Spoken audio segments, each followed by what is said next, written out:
Hey everyone, welcome to Plants and Politics. So another January 6th domestic terrorist has taken a plea agreement. So you know what that means. That means it's time for a Plants and Politics episode of Where Are They Now? Matthew Bledsoe was arrested. Patrick Montgomery was in court. Jonathan Manapa will stay in federal custody. No, I don't take responsibility at all.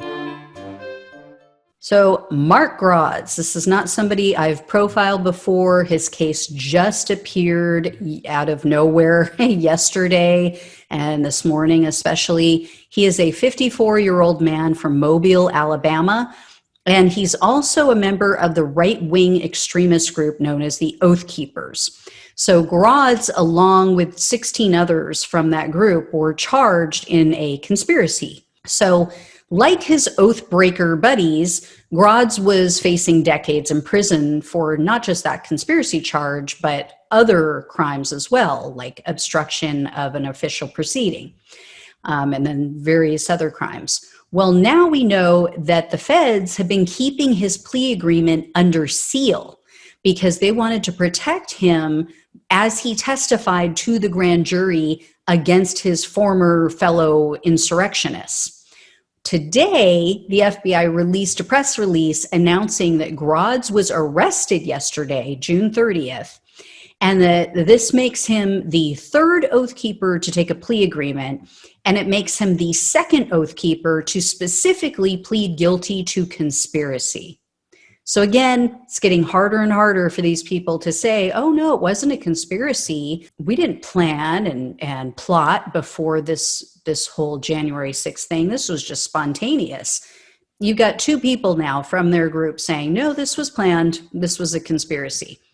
So according to court documents, Grods and others planned and participated in an operation to interfere with the certification of the Electoral College votes.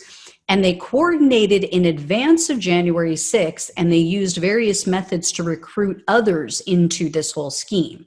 So Grods pleaded guilty to joining an invitation-only encrypted signal group. And this was called the DC Op January 6, 21 group. He also took part in an online meeting titled SE Leaders DC 1621 Op Call. So I'm assuming that's Southeast Leaders. He has also admitted to traveling to DC with others and bringing weapons, as well as storing those weapons at a Virginia hotel across the river from the Capitol. This is the QRF, or the Quick Reaction Force, that has been noted and mentioned in all of these cases and these indictments. So Grods has confirmed that they had someone at this hotel. This person was situated in a room with all of these weapons, which they planned to use if they decided that they wanted to take up arms against the government, essentially. So they're admitting, yeah, if we had just, if something had triggered us and we decided that we needed weapons and we needed to start firing at people, yeah, we were going to call for this guy or these people and they were going to bring us weapons and it would have been a bloodbath. He also acknowledged that he scheduled paramilitary combat training for himself and for others, so he took part in this training as well. And Grods admitted that their group took paramilitary supplies to DC, including combat uniforms, tactical vests, helmets, and other various equipment. In addition, Grods has admitted to riding with other Oath Keepers to the Capitol in a golf cart on January 6th. So you guys have heard me mention that, how some of them stole golf carts and they were swerving around officers when they were headed to the Capitol. And he was then part of that group that moved in the military stack formation up the Capitol steps, where they all had their hands on the person in front of them. And then he was part of the group that forcibly entered the Capitol. And they say that he also was carrying a large stick with him. So he went into the building with that large stick, with a weapon. Then following January 6th, he told the authorities, or he told the grand jury, I'm assuming, that someone, and again, I'm assuming, in the group I'm assuming it's another member of the Oath Keepers or somebody at least involved with them.